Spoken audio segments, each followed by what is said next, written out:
صل على محمد وعلى آل محمد كما صليت على إبراهيم وعلى آل إبراهيم إنك حميد مجيد اللهم بارك على محمد وعلى آل محمد كما باركت على إبراهيم وعلى آل إبراهيم إنك حميد مجيد أعوذ بالله من الشيطان الرجيم بسم الله الرحمن الرحيم يا أيها الذين آمنوا اتقوا الله حق تقاته ولا تموتن إلا وأنتم مسلمون يا أيها الناس اتقوا ربكم الذي خلقكم من نفس واحدة وخلق منها زوجها وبث منهما رجالا كثيرا ونساء واتقوا الله الذي تساءلون به والأرحام إن الله كان عليكم رقيبا يا أيها الذين آمنوا اتقوا الله وقولوا قولا سديدا يصلح لكم أعمالكم ويغفر لكم ذنوبكم ومن يطع الله ورسوله فقد فاز فوزا عظيما وقال النبي صلى الله عليه وسلم فإن خير الحديث كتاب الله وخير الحدي حدي محمد صلى الله عليه وسلم وشر الأمور محدثاتها وكل محدثة بدعة وكل بدعة ضلالة وكل ضلالة في النار أما بعد أعوذ بالله من الشيطان الرجيم بسم الله الرحمن الرحيم إنك لا تهدي من أحببت ولكن الله يهدي من يشاء وهو أعلم بالمهتدين أما بعد انتہائی مختصر سی حمد اور ثنا کے بعد اللہ سبحانہ و تعالی سورۃ القصص آیت نمبر 56 ارشاد فرما رہا ہے کہ کوشش کرنا بندوں کا کام ہے اور سیدھے راستے پہ لے کر آنا یا سیدھے راستے سے ہٹا دینا یہ اللہ سبحانہ و تعالی کا کام ہے۔ بندوں کو چاہیے کہ وہ اپنے کام کریں اور اللہ کے کام میں مداخلت نہ کریں۔ کسی بھی کام کا انجام کسی بھی شخص کے ہاتھ میں نہیں ہے۔ آپ کا کام محنت کرنا ہے، آپ محنت کرتے جائیں۔ آپ کا کام جد و جہد کرنا ہے، آپ جد و جہد کرتے جائیں۔ نتیجہ، انجام، رزلٹ اللہ سبحانہ و تعالیٰ کے ہاتھ میں ہے، اسے اللہ سبحانہ و تعالیٰ کے ہی حوالے رکھیں۔ اللہ سبحانہ و تعالیٰ فرما رہا ہے انک لا تہدی من احببت، اے اللہ کے پیارے نبی جناب محمد الرسول اللہ صلی اللہ علیہ وسلم آپ ہدایت نہیں دے سکتے من احببت، جس سے آپ محبت فرمائیں، جس کے بارے میں آپ کی خواہش یہ ہو کہ یہ ہادیہ مہدیہ بن جائے، جس کے بارے میں آپ کا ذوق یہ ہو کہ یہ میری دعوت کو قبول کر کے مجھ جیسا داعی بن جائے، یہ آپ کے بس میں نہیں۔ انک لا تہدی من احببت، آپ ہدایت نہیں دے سکتے جس کو آپ خود چاہیں۔ ولیکن اللہ یہدی من یشاء، اللہ سبحانہ و تعالیٰ کی شان یہ ہے کہ اللہ جسے چاہتا ہے، جب چاہتا ہے، جیسے چاہتا ہے ہدایت سے نوازتا ہے۔ آپ اپنا کام کرتے جائیں، اللہ سبحانہ و تعالیٰ کا کام اللہ کے حوالے کریں۔ یہ کہنا کہ میری دعوت میں اثر نہیں، کہ میری دعوت سے لوگ متاثر نہیں ہو رہے، یہ بات غلط ہے۔ یہ کہنا کہ میری جد و جہد شاید صحیح راستے پہ نہیں، کہ لوگوں کی جد و جہد کے نظریے میں سینکڑوں نہیں، ہزاروں نہیں، لاکھوں لوگ ان کے کارواں کا حصہ بن گئے، یہ بات کہنا درست ہے۔ اے اللہ کے نبی آپ کا کام یہ ہے کہ آپ لوگوں کی رہنمائی کریں، ہمارا کام یہ ہے کہ ہمیں جسے چاہے جب چاہے اور جس طرح چاہے اسے رہنمائی سے نوازیں۔ وَهُوَ أَعْلَمُ بِالْمُهْتَدِينَ، اللہ زیادہ جاننے والا ہے کہ کون ہدایت یافتہ ہے، اور اللہ زیادہ جاننے والا ہے کہ کون ہے کہ جو ہدایت کو قبول کرتا ہے۔ لہٰذا اللہ سبحانہ و تعالیٰ کا اپنا کام ہے اور آپ کا اپنا کام ہے، آپ اپنے کام کو کرتے چلے جائیں۔ ابو طالب رسول اللہ صلی اللہ علیہ وسلم کا چچا تھا، جناب علی المرتضیٰ رضی اللہ تعالیٰ عنہما کا والد تھا۔ اس کے مسئلے میں سنن نسائی کی وہ حدیث بھی موجود ہے جو موارات المشرک کے بارے میں یا موارات الکافر کے بارے میں ہے۔ میں پہلے ایک دفعہ آپ کو یہاں سے ایک مسئلہ بھی سمجھا چکا، بہرحال ہم موضوع سے ہٹ جائیں گے، ہم دوبارہ اسی موضوع پہ آتے ہیں۔ رسول اللہ صلی اللہ علیہ وسلم کا یہ چچا جب مرنے لگا تو قریبی رشتہ دار جو قبائل کے سردار بھی تھے وہ آ گئے، اس میں ابو جہل بھی آ گیا، عبداللہ بن ابی بھی آ گیا، امیہ بن مغیرہ بھی آ گیا۔ رسول اللہ صلی اللہ علیہ وسلم نے ابو طالب کی خدمات کی وجہ سے اسے ایک دعوت دی اور کہا اے عمی قل لا الہ الا اللہ کلمۃ اجاج لک بہا عند اللہ۔ اے میرے چچا، میں آپ کو دعوت دیتا ہوں، اس وقت بھی اگر تو یہ بات کہہ دے کہ اللہ کے سوا کوئی معبود نہیں، تو یاد رکھیے میں اس کلمے کو کہنے کی وجہ سے اللہ کے ہاں آپ کے لیے سفارش کروں گا۔ رسول اللہ یہ چاہتے ہیں کہ چچا ابو طالب مسلمان ہو جائے، سردار یہ چاہتے ہیں کہ یہ اسی مذہب پہ مر جائے جس مذہب پہ اس نے زندگی گزاری ہے، تاکہ ہماری ناک نیچے نہ ہو، ہماری پگڑی نیچے نہ ہو، ہماری بات نیچے نہ ہو۔ جب رسول اللہ صلی اللہ علیہ وسلم کی یہ بات سنی تو ابو جہل اور عبداللہ بن امیہ کہنے لگے ابو طالب کو خطاب کرتے ہوئے، کیا تم عبد المطلب کے مذہب کو چھوڑ دو گے؟ بار بار ابو طالب کو دباؤ میں ڈالتے رہے اور دباؤ میں لیتے رہے۔ نتیجہ یہ ہوا کہ ابو طالب نے لا الہ الا اللہ کہنے سے انکار کیا اور دین عبد المطلب پہ ہی مر گیا۔ رسول اللہ صلی اللہ علیہ وسلم فرماتے ہیں، صحیح بخاری کتاب التفسیر کی روایت، فرمایا واللہ لا استغفرن لک ما لم انہ فانزل اللہ تعالی ما کان لنبی والذین آمنوا ان یستغفروا للمشرکین۔ رسول اللہ صلی اللہ علیہ وسلم اپنی محبت میں فرما رہے ہیں، اللہ کی قسم ہے میں آپ کے لیے اس وقت تک بخشش طلب کروں گا جب تک کہ مجھے اس سے روکا نہ جائے۔ اللہ سبحانہ و تعالی نے حکم اتارا،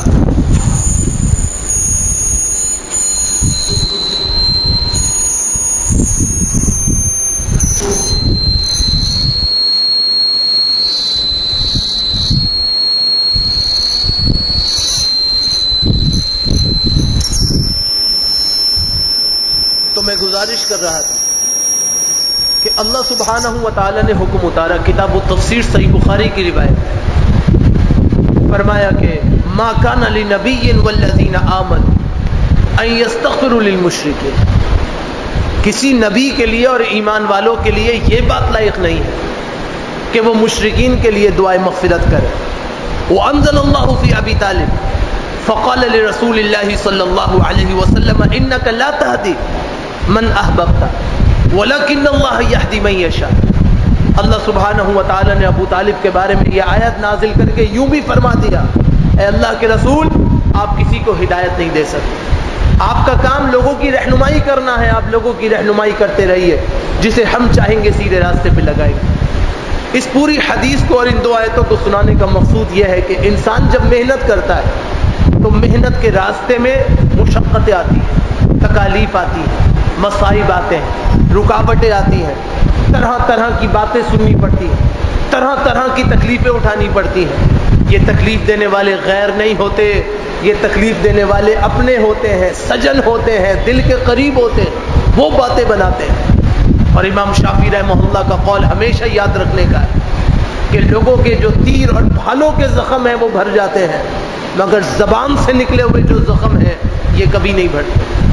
تو ایسی ایسی تکالیف، ایسے ایسے مصائب، ایسے ایسے مسائل آئیں گے، لیکن اللہ کے کام کرنے والوں کی شان یہ ہے کہ وہ آگے بڑھتے رہتے ہیں اور اللہ کے دین کی فکر لے کر آگے بڑھتے ہیں، اللہ کے دین کی سوچ لے کر آگے بڑھتے ہیں، اللہ کے نظام کی بقا کی جنگ لڑنے کے لیے آگے بڑھتے ہیں۔ ان کے سامنے اللہ کی توحید ہوتی ہے، ان کے سامنے اللہ کے نبی کی رسالت کے پیغامات ہوتے ہیں، ان کا کام یہ ہے کہ وہ اللہ کی طرف بلانے والے ہیں، ان کا کام یہ ہے کہ وہ رسول اللہ کی ہدایت کی طرف بلانے والے ہیں، ان کا کام یہ ہے کہ وہ دین متین کی طرف شریعت کی دعوت دینے والے ہیں۔ یہ عارضی دنیا کی رکاوٹیں ان کا کچھ نہیں بگاڑ سکتی، وہ اس کے اوپر کبھی غور و فکر نہیں کرتے اور قدم اٹھا کے اللہ کے دین کی طرف چلنے والے بن جاتے ہیں۔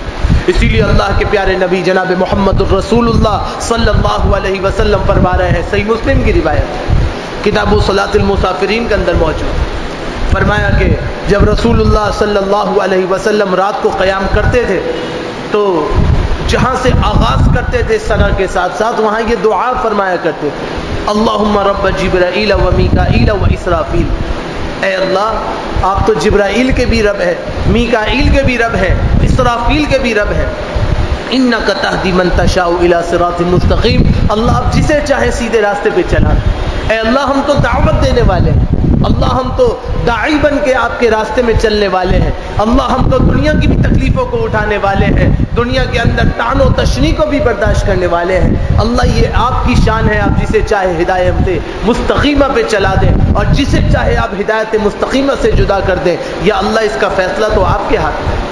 اسی لیے اللہ کے نبی علیہ السلام نے اپنے چچا زاد بھائی اور اپنے داماد جناب علی المرتضی رضی اللہ تعالیٰ عنہ کو وصیت فرمائی تھی، جو مسند امام احمد کے اندر موجود ہے اور صحیح ابن حبان کے اندر بھی موجود ہے، اور امام ابن حبان رحمہ اللہ کی اسانید کی جن لوگوں نے تحقیقات فرمائی ہے اس میں شعیب مشہور ہے، انہوں نے اس کو صحیح درجے کے ساتھ بیان کیا۔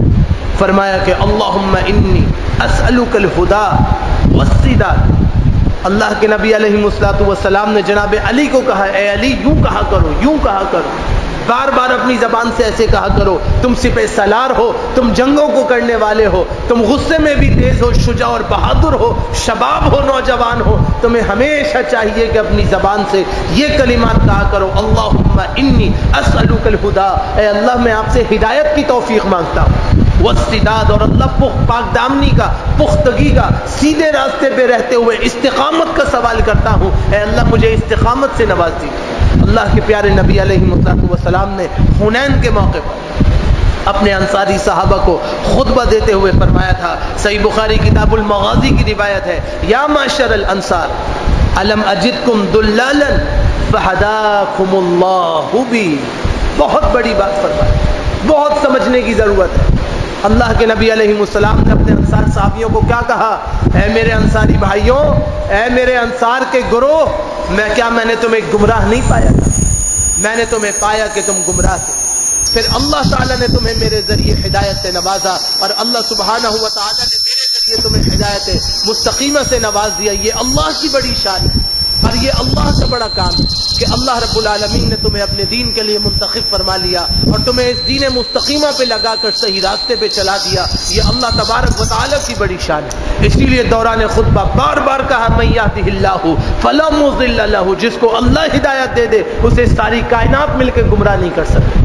تو یہ بات سمجھنے کی ہے کہ اگر ہم اور آپ سیدھے راستے پہ چل رہے ہیں، اگر ہم دعوت کے راستے پہ چل رہے ہیں، اگر ہم ہدایت مستقیمہ کے راستے پہ چل رہے ہیں اور ہم اللہ اور اس کے رسول کی شریعت لے کے چل رہے ہیں، تو ساری کی ساری کائنات بھی مل جائے یہ آپ کا کچھ نہیں بگاڑ سکتے، یہ سارے کے سارے مل کے مخالفت پہ آ جائیں یہ آپ کا کچھ نہیں بگاڑ سکتے۔ ارے حکومت جو کرتی ہے کرنے دو، تمہارا کام اللہ کی دعوت لے کے کھڑے ہو جانا ہے، تمہارا کام اللہ کی دعوت کو لے کر آگے بڑھنا ہے، تمہارا کام اللہ کے راستے میں سداد کو اختیار کرنا ہے، تمہارا کام اللہ کے دین کی دعوت کو لے کر سارے عالم میں محنت کر کے اس کو صاف ستھرا کرنا ہے۔ تم اپنے کام کرتے جاؤ، اللہ تمہاری برکتوں سے اس دنیا کے سارے گند کو صاف کرے گا، یہ اللہ کا وعدہ ہے۔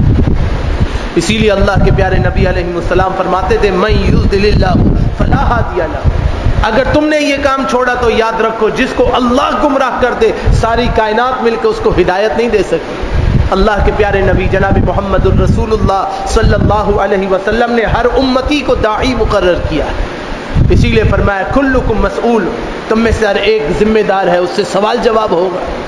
اب داعی ہے تو سوال جواب ہوگا، ایک آدمی ذمہ دار ہوتا ہے تو اس سے سوال جواب ہوتا ہے۔ آپ سوچیے، آپ کی ایک فرم ہے، آپ کی ایک دکان ہے، آپ کی ایک ایسوسیشن ہے، آپ کی ایک فیکٹری ہے، آپ کا ایک آؤٹ لیٹ ہے، آپ نے وہاں پر ایک مینیجر کو مقرر کیا ہے، سیلز ریپرزینٹیٹو سے سوال جواب نہیں ہوتے، سوال جواب ہمیشہ مینیجریل اسٹاف سے ہوتے ہیں۔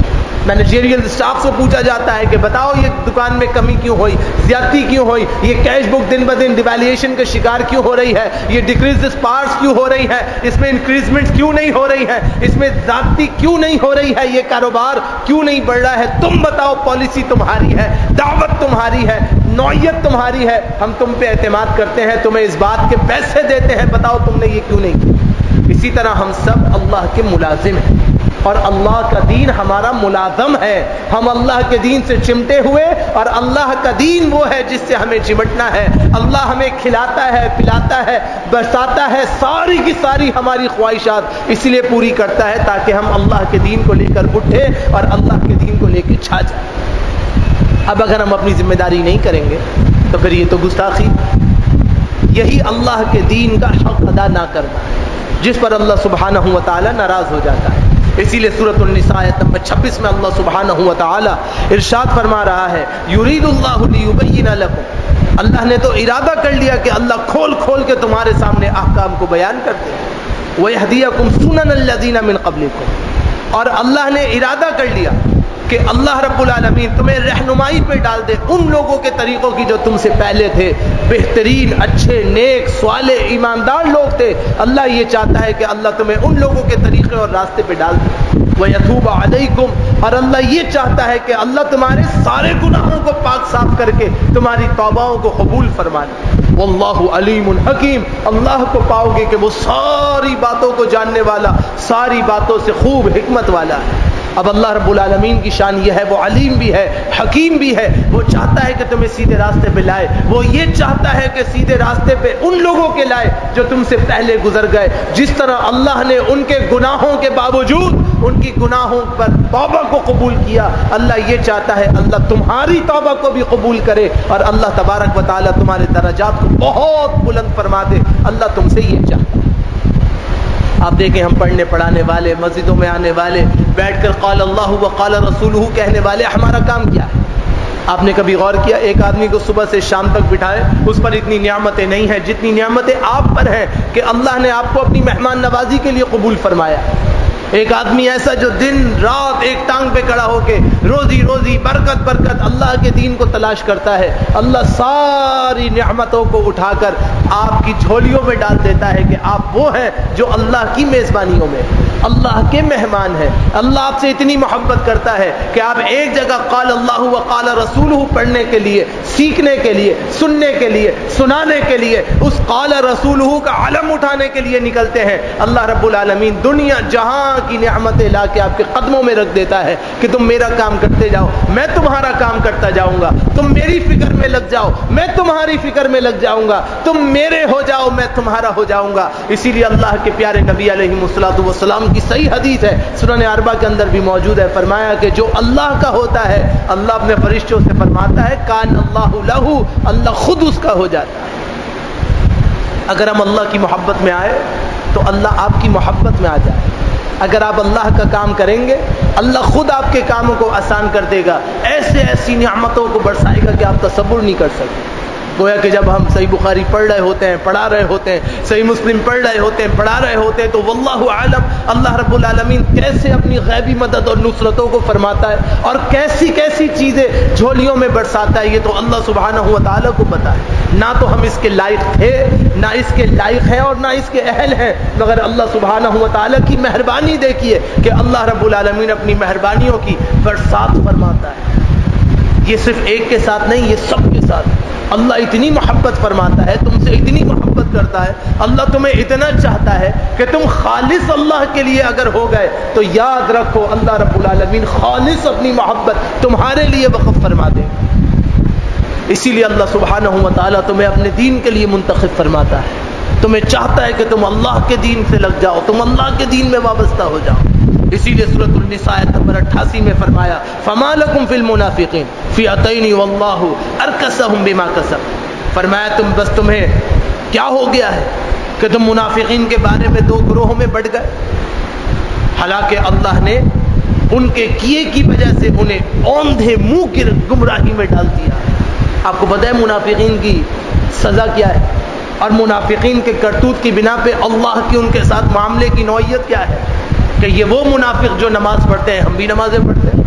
آپ نے کبھی سوچا ایک منافق نمازی ہوتا ہے، ہم بھی نماز پڑھتے ہیں، ایک منافق حاجی بھی ہوتا ہے، ہم بھی حج کرتے ہیں، ایک منافق زکاتی بھی ہوتا ہے، ہم بھی زکات دیتے ہیں، ایک منافق صائم بھی ہوتا ہے، ہم بھی روزہ رکھتے ہیں، ایک منافق مجاہد بھی ہوتا ہے، ہم بھی جہاد کرتے ہیں، ایک منافق داعی بھی ہوتا ہے، ہم بھی دعوت کے میدان میں جہاں جیسے جس قدر ہو سکے معمولی اپنا کام یا نکتہ لگاتے رہتے ہیں، مگر منافق کی ساری محنتیں اس لیے تباہ ہوتی ہیں کہ وہ اپنے ہر کام میں دھوکہ دیتا ہے، نماز میں دھوکہ دیتا ہے، زکوٰۃ میں دھوکہ دیتا ہے، حج میں دھوکہ دیتا ہے، جہاد سے بھاگ جاتا ہے، اور جب دعوت کا کام آئے اور دعوت کا کام کرے تو اس کی قربانیوں کو دینے کے بجائے، اس کی مشکلات کو برداشت کرنے کے بجائے وہاں اپنی زبان کا غلط استعمال کرتا ہے۔ یہ تو قربانیوں کی محفل ہے، یہ تو قربانیوں کی محفل ہے۔ رسول اللہ صلی اللہ علیہ وسلم نے فرمایا تھا یہ جو جہاد کا میدان ہے، مجھے یہاں سے جنت کی خوشبو آتی ہے۔ صحیحین کی روایت ہے ان الجنت تحت من ظلال السیوف، لوگ اس کو سرسری پڑھ جاتے ہیں، یہ کوئی سرسری نوعیت نہیں، یہ ایک ایسا مسئلہ ہے کہ اگر میں اس کے اوپر گفتگو شروع کر دوں تو کئی جمعہ صرف اس ایک حدیث پہ گزر جائیں گے انشاءاللہ۔ ان الجنت تحت من ظلال السیوف، فرمایا جنت جو ہے اللہ نے تلواروں کے سائے تلے رکھی ہے۔ لوگ اس کا معنی کرتے ہیں کہ یہ جہاد فی سبیل اللہ ہے، جہاد فی سبیل اللہ میں اللہ کی نصرتیں ہیں اور جنت کافی ہے۔ دین کے ہر کام میں اللہ نے اپنے نبی کے ذریعے کہلوا دیا کہ ان الجنت من تحت ظلال السیوف، یہ جو دین ہے نا، دین اس میں جو بڑی عالی شان جنت تمہارے لیے رکھی ہے، اس کے لیے تلواروں کے سائے تلے گزرنا پڑتا ہے، جگہ جگہ پہ کانٹ چھانٹ ہوتی ہے، تمہیں اس میں صبر سے گزرنا پڑتا ہے، استقامت فی الدین کے ساتھ گزرنا پڑتا ہے، تکالیف کو برداشت کر کے گزرنا پڑتا ہے، اللہ کی نصرتوں کے لیے اپنی قربانیوں اور اپنی ساعتوں کو وقف کر کے گزرنا پڑتا ہے، تو اللہ سبحانہ و تعالیٰ تمہیں جنت کا حقدار بناتا ہے۔ صحابہ اکرام کو دنیا میں جنت کی خوشبوئیں ایسے نہیں آتی تھیں، انتہائی قربانیوں سے گزرنے کے بعد اللہ رب العالمین نے انہیں ایسے مبارک اور مبروک علیہم بنایا کہ انہیں جنت کی خوشبو دنیا میں محسوس ہوتی تھی۔ تو اللہ تبارک و تعالیٰ کی ان محبتوں کو حاصل کرنے کے لیے ضروری ہے کہ نفاق اعتقادی اور عملی کو چھوڑا جائے۔ یاد رکھیے کہ جو اپنے اندر سے پکا نہیں ہوتا، اللہ اسے منہ کے بل اس کی خطاؤں کی وجہ سے گرا دیتا ہے۔ اتریدون ان تهدوا من اضل اللہ، فرمایا کیا تم یہ چاہتے ہو جس کو اللہ نے گمراہ کر دیا تم اس کو ہدایت دو؟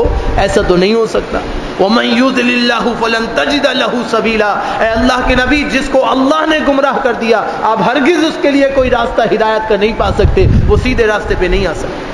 لہذا میرے بھائی، اس سے پہلے کہ ہماری اندرونی کیفیات ہماری بیرونی کیفیات پہ غالب آ جائے، اس سے پہلے کہ ہمارے دلوں کی برائی ہمارے ابدان کے اظہار پر غالب آ جائے، ہمیں ضروری ہے کہ ہم اپنی نقیضات کو تبدیل کر لیں، اپنی فروعات کو تبدیل کر لیں، اپنی نوعیتوں کو تبدیل کر لیں، اپنے اندر اللہ کی توبہ کا نور جلا لیں، اپنے اندر ایمان کی ہدایتوں کا نور روشن کر لیں، جس کی وجہ سے اللہ سبحانہ و تعالیٰ کے ہاں مہربانی اور کرم فرمائیوں کی برسات ہوتی ہے۔ سورہ فاطر آیت نمبر 8 میں اللہ رب العالمین فرماتا ہے افمن زین له سوء عملی فرآہ حسنا، کیا جس شخص کی بدعمالیاں اس کے لیے خوشنما بنا دی گئی ہیں بس وہ انہیں اچھا سمجھتا ہے۔ آج ہماری نوعیت کیا ہے آپ کو پتہ ہے نا، بدعمالیاں ہم جس قدر کرتے ہیں ہم اسے اچھا سمجھتے ہیں، جس قدر بدعمل بدعقیدہ بے دین آدمی ہم اسے سمجھتے ہیں کہ یہ اتنا ہی دنیا دار ترقی یافتہ شخص ہے۔ اللہ کہتا ہے ایسا نہیں ہے، ایسا نہیں ہے۔ یہ بدعمال لوگوں کی بدعمالیاں جب ان کے لیے خوشنما بنا دی گئی ہیں تو یاد رکھو وہ تو اسے اچھا سمجھے گا، وہ اچھی نہیں ہے۔ فَإِنَّ اللَّهَ يُضِلُّ مَن يَشَاءُ وَيَهْدِي مَن يَشَاءُ، اللہ کی مرضی ہے جس کو چاہے ہدایت سے لگا دے، جس کو چاہے ہدایتوں سے محروم کر دے، یہ تو اللہ کی مرضی ہے۔ آج آپ دیکھتے ہیں کہ ایک آدمی دین سے دور ہے، اس کے پاس پیسہ ہے، دین سے دور ہے، اس کے پاس کاروبار کی فراوانیاں ہیں، دین سے دور ہے، وہ دنیا دنیا دنیا دنیا اس کے آگے اور وہ دنیا کے آگے ہے. ہرگز ایسا نہیں ہے. یہ دنیا سب سے پہلے اس سے منہ موڑ کے جائے گی. جیسے ہی اس کا روح کا سلسلہ حلق تک پہنچے گا، یہ دنیا سب سے پہلے اس سے رخ موڑ لے گی. ایک چھوٹی سی مثال دیکھیں. موت تو ہر گھر میں ہے، زندگی ہر گھر میں ہے. کتنے عزیز اقارب، رشتہ دار، اولاد، ماں باپ، دادا دادی، نانا نانی، عزیز و اقارب فوت ہوتے ہیں. آپ کی کسی سے انتہائی محبت ہو، یہاں تک کہ آپ کی اولاد ہو یا ماں باپ ہو، کبھی آپ کے ذہن میں یہ آیا کہ یہ بچ جائے میں اس کی جگہ مر جاؤں؟ آپ نے کبھی سوچا؟ کتنی محبت ہے. آدمی اپنی اولاد کے لیے کیا کچھ نہیں کرتا، لیکن جب اولاد کا روح نکلنے کا معاملہ ہوتا ہے تو انسان اس حق پہ کبھی نہیں جاتا کہ اس کی جگہ میں چلا جاؤں، یہ بچ جائے. اس کے لیے کبھی نہیں جائے گا. یہ فطرت کی بات ہے، یہ طبیعت کی بات ہے. یہ ہے دنیا، یہ ہے دنیا جس کے لیے آپ ساری دنیا سے لڑ رہے تھے. جب اس کے جانے کا وقت ہوا تو سب سے پہلے آپ نے پیٹھ دکھائی. یہ فطرت ہے، فطرت ہے. مجھ میں، آپ میں، سب میں یہ نوعیت ہے. اس دنیا کے لیے ہم لڑتے ہیں. اللہ کہتا ہے جس کے لیے بدعمالیاں اس طرح پیش کی گئیں کہ اس کے لیے دنیا کی حسنات سے وہ تبدیل کر دی گئیں، تم کیا سمجھتے ہو کہ یہ کامیاب ہو گئے؟ یہ کبھی کامیاب نہیں. فلا تذهب نفسك عليهم حسرات. اے اللہ کے نبی، آپ کی شان یہ ہونی چاہیے کہ آپ ان کے حالت پر افسوس کر کے اپنی جان کو گنوانے کی کوشش نہ کیجئے. ان اللہ علیم بما یصنعون. اللہ خوب جانتا ہے جو وہ کارستانیاں کرتے ہیں. اللہ خوب جانتا ہے. بہت سے حضرات یہ بات سمجھتے ہیں جس کے اندر مختصر اگر میں بات کروں تو 3 نقطے بنتے ہیں کیونکہ وقت قلیل ہے. پہلا نقطہ یہ ہے، وہ کہتے ہیں کہ ہماری دعوت میں اثر نہیں. آپ کی دعوت میں بہت اثر ہے. اللہ رب العالمین جب چاہے گا اس اثر کو واضح فرمائے. اس نظریے کی تردید شریعت کرتی ہے کہ آپ کی دعوت میں اثر نہیں. آپ کی دعوت میں بہت اثر ہے. اسی لیے اللہ ہر نماز میں آپ سے کہلاتا ہے اہدنا الصراط المستقیم. اللہ مجھے سیدھے راستے پہ چلا دو. صراط الذین انعمت علیہم. اللہ ان کے راستوں پہ چلا دو کہ جن پر آپ کے انعامات کی برسات ہوئی. اسی لیے صحابہ اکرام کو کہا گیا بلغوا عنی ولو آیۃ. اگر مجھ سے ایک مسئلہ، ایک حکم، ایک آیت بھی پتہ ہے وہ بھی آگے پہنچاؤ. یہ تمہاری ذمہ داری ہے. باقی کام میرا ہے، میں خود سنبھال لوں. ہم کیوں اس بات کو سمجھتے ہیں کہ یہ کام ہلکا ہے، یہ کام سب سے بھاری ہے؟ یہ بات سمجھ لیجئے کہ جہاد دعوت کے بغیر ادھورا ہے. کبھی جہاد دعوت کے بغیر نہیں ہوتا. اور اسلام کا سب سے بڑا عمل دعوت و توحید کے بعد اگر کوئی ہے تو جہاد ہے. اور جہاد کی نقیض اول یہ ہے کہ پہلے دعوت دی جائے، اگر دعوت قبول نہ کرے تو پھر میدان میں لایا جائے، ورنہ دعوت دعوت دعوت دعوت کا کام کیا جائے. یہ افضلین عمل ہے، اس کے بغیر کوئی عمل پورا نہیں. صلاۃ میں دعوت، توحید میں دعوت، رسالت کے یقین میں دعوت، ختم نبوت کے اعلان میں دعوت، زکوٰۃ کے احکام میں دعوت، جہاد کے اعلان میں دعوت. گویا کہ تمام کاموں میں صرف اور صرف دعوت ہے. اگر ایک آدمی دعوت صحیح طور پہ لے کے اٹھے گا، اللہ اسے قرآن اور حدیث کا شہدائی بنا دے. یہ اصل ہے، اس کو سمجھنے کی ضرورت ہے. اللہ سبحانہ و تعالی اسی لیے سورہ یوسف آیت نمبر 103 میں فرما رہا ہے وما اکثر الناس ولو حرصت بمؤمنین. آپ کی خواہش کے باوجود اکثر و بیشتر لوگ ایمان نہیں لائیں گے. اے اللہ کے نبی، یہ آپ کا کام نہیں. دوسرا اعتراض اور دوسری بات جو دلوں میں اٹھتی ہے وہ یہ کہ اگر ہم سیدھے راستے پہ ہیں تو لوگ ہمارے ساتھ کم کیوں ہیں؟ اللہ کہتا ہے اے اللہ کے نبی، آپ کی دعوت بھی سچی ہے، آپ خود بھی سچے ہیں. آپ جو پیغام لے کر آئے ہیں وہ بھی سچا ہے، لیکن آپ دعوت دیتے ہو کانٹوں پہ چلنے کی. کانٹوں پہ چلنے کے لیے کون تیار ہوتا ہے؟ ہر ایک کی خواہش یہ ہے کہ بدعتی، خرافاتی، سیئاتی، بدعملی، نفاقی عمل کے اوپر چلا جائے. یہاں کی کہانیاں، وہاں کی کہانیاں، ایسی باتیں ویسی باتیں، یہاں کا حج اور وہاں کے عمرے، اس طرف لوگوں کو لگانے میں لوگوں کی دلچسپیاں زیادہ ہیں. جب آپ ان کو سیدھی سیدھی دعوت توحید کی تلوار پہ چلاؤ گے تو وہ کبھی چلنے پہ تیار نہیں ہوں. تو آپ کے ساتھ ایمان والے ہمیشہ کم ہوں گے. اس کی فکر نہ کرو کہ تعداد کیا ہے. آپ کوانٹٹی کے اوپر کبھی نہ جائیں، آپ کوالٹی پہ جائیں. کوالٹی مینٹین کریں. کوانٹٹی بنانا اللہ سبحانہ و تعالیٰ کی شان. رسول اللہ صلی اللہ علیہ وسلم نے فرمایا، مستند امام احمد کے اندر اور سنن اربعہ کی صحیح روایت ہے، فرمایا کہ اللہ رب العالمین قیامت کے دن جہنمیوں کے لشکر کو کائنات سے نکالے گا. فرمایا کہ پوچھا جائے گا کہ جی کس طرح نکالنا ہے؟ کہا جائے گا کہ 1000 میں سے 999 جہنم میں ڈال دو۔ فرمایا صحابہ کرام کی شان یہ تھی کہ جب انہوں نے یہ سنا نا کہ 1000 میں سے 999 جہنم میں ڈالو، تو صحابہ کرام کہتے ہیں مسجد میں وہ رونے کی آوازیں گونجی کہ رسول اللہ نے کیا فرمایا ہمیں سنائی نہیں دے رہا تھا۔ سارے رو رہے تھے کہ اللہ ہم نہ پھنس جائیں، اللہ ہم نہ پھنس جائیں۔ یہ ہے امت کا ڈر، یہ ہے اللہ کے ڈر، یہ ہے آخرت کی فکر۔ رسول اللہ صلی اللہ علیہ وسلم تہجد میں اٹھ کے اپنی امت کے لیے دعا کر رہے ہیں، اللہم امتی امتی ای ارحم امتی، اللہ میری امت پہ رحم فرما۔ کیوں؟ اس لیے کہ وہ دن بہت سخت ہوگا جس دن کی تیاری کے لیے ابھی سے کوششیں کی جا رہی۔ لوگ تو تھوڑے سے ایمان لائیں گے، مگر اللہ رب العالمین کی توفیقات کے ساتھ جو لگا رہا وہ کامیاب ہو جائے گا اور وہ کامرانی کے درجات کو پا کر کے رہے گا۔ تو یہ بات سمجھ لیجئے کہ لوگوں کی کوانٹٹی اور تعداد پہ کبھی نہ جائیے۔ ایک آدمی ہو، وہ ایک آدمی بھی ایسا ہے جو آپ کو جنت میں لے جا سکتا ہے، اور لاکھوں اور کروڑوں افراد ہوں اور بدعتی بے دین بدعقیدہ ہوں، یہ سارے مل کے بھی جنت کے راستے جو انتہائی آسان ہیں ان کو مشکل کر سکتے ہیں۔ لہذا آپ کوشش کریں کہ آپ کے کام میں وزن آئے، کام قرآن و سنت کی دعوت والا ہو، کام ایسا ہو جس میں بس اللہ راضی ہو جائے، اس کے رسول کی شفاعت مستوجب ہو جائے، تو انسان کامیاب اور کامران ہو۔ تیسری بات یہ ہے کہ آپ یہ سمجھتے ہیں کہ جب ہم اللہ کا کام کرتے ہیں تو اللہ دوستی کیوں نہیں کرتا، اس کام کو آسان کیوں نہیں کرتا؟ اگر یہ واقعتاً اللہ کا کام ہے تو اللہ کو چاہیے کہ آسانیاں کرے، اللہ آسانیاں نہیں کرے۔ دیکھیے اللہ رب العالمین جو ہے منصف ہے، انصاف کرنے والا ہے۔ اللہ کی شان یہ ہے وہ عادل ہے، عدل کرنے والا ہے۔